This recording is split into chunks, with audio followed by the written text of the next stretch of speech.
Then guys, on an afternoon safari, you'll stop somewhere and have something to eat and something to drink.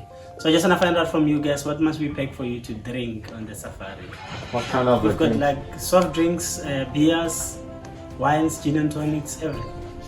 It's totally up to you. Filter coffee, more than welcome to ask one of us here, and then we'll Espresso. Yeah, we'll make you a nice fresh cup from the kitchen. Okay.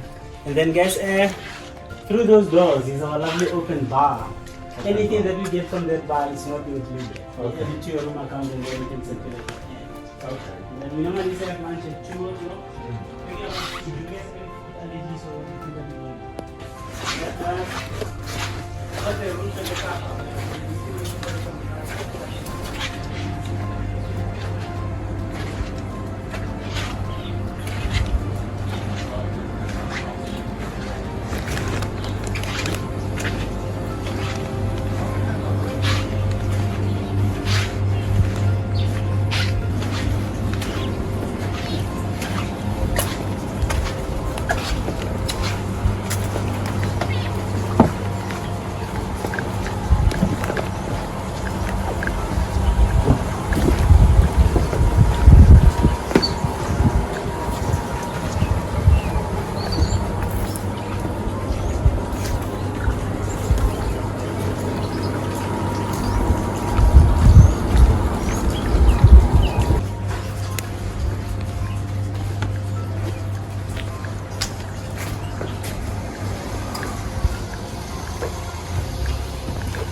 Do you have a lot of foreign visitors, or is mainly local?